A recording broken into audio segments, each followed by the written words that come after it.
सरस्वती जी और उनकी बहू रश्मि के बीच एक दिन बहस छिड़ जाती है। आखिर किसका काम ज्यादा आसान है, बहू का या सास का? माँ जी, सास को काम ही क्या है, आपके सारे काम उंगलियों पे तो हो जाते हैं। कुछ भी। हाँ, हिसाब तो उंगलियों पे ही हो जाता है ना।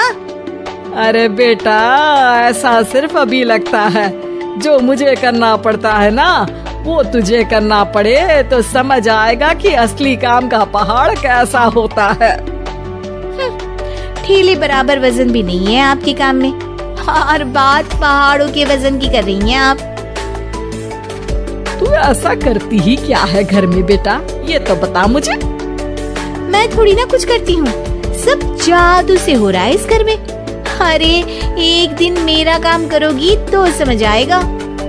Okay okay, shut up. कल से मैं घर के काम करूंगी और तू मेरी जगह हर चीज का हिसाब रखना, ठीक है? ठीक है, ये भी कर लेते हैं। ये सास बहू की डील के बारे में रश्मि के पति अमन को नहीं पता था और न ही अमन के पिताजी सुरेश जी को। पर गेहूं के साथ साथ जैसे घुन भी पिस जाता है, ये दोनों भी पिसने वाले थे। सुबह अमन उठकर रेडी होता है ऑफिस जाने के लिए, तो पता है उसके कपड़े नहीं निकले हुए हैं।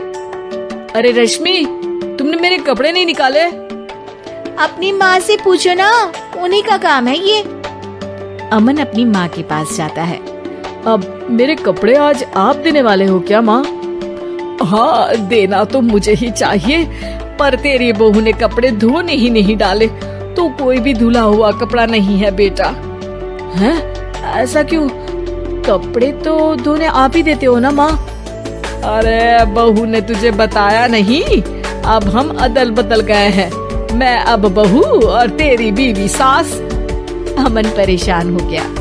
वो बिना इस्त्री के कपड़े पहनकर ऑफिस चला गया।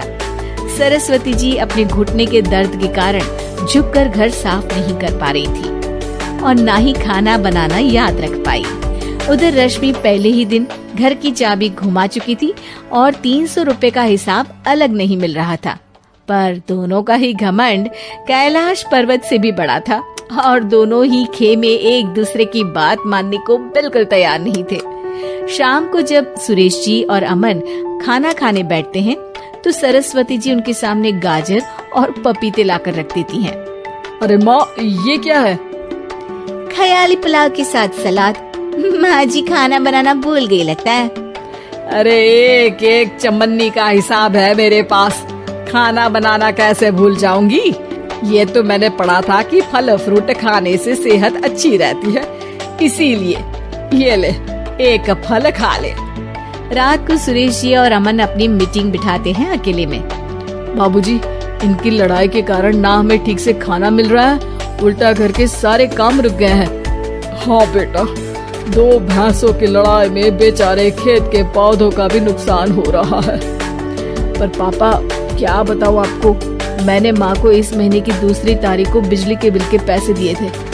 आज बिल भरने के लिए मांगने गया तो पता चला कि रश्मि उन पैसों से गैस सिलेंडर ले आई। अच्छा, तो सिलेंडर के पैसों का क्या हुआ? अब सिलेंडर के तो कोई पैसे नहीं थे बाबूजी, हमारे घर पर गैस की पाइपलाइन लगी है ना।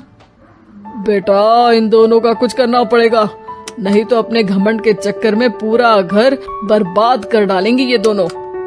अमन और सुरेश जी काफी सोच विचार के बाद एक निष्कर्ष पर पहुंचते हैं।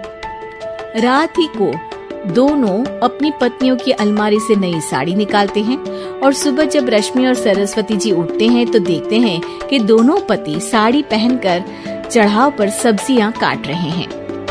अरे ये सब क्या हो रहा है? क्या हो रहा है मतलब? आप दोनों अदल बदल हो सकते हो तो हम क्यों नहीं? अरे क्या मतलब? नहीं नहीं, मेरी भी बचपन से किसी की बहू बनने की इच्छा थी, तो आज से सरस्वती तुम बड़ी बहू, मैं मिडिल बहू और अमन छोटी बहू। अरे लेकिन सब घर पर बैठ जाएंगे तो कमाएगा कौन? ये घर कैसे चलेगा?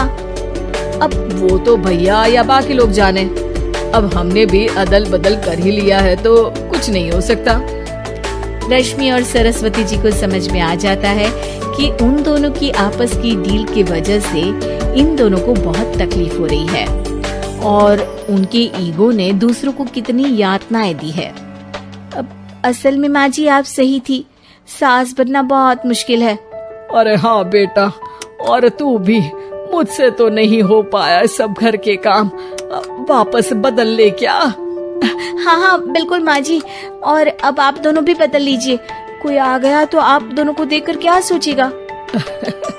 अच्छा है, आप दोनों के समझ में ये बात तो आई, मैं फटाक से कपड़े बदल लेता हूँ। अरे रुक जा बेटा, एक फोटो ले लेती हूँ तेरी, मेरी बेटी होती तो तेरे जैसी ही दिखती साड़ी में। और मेरा फोटो नहीं लोगी?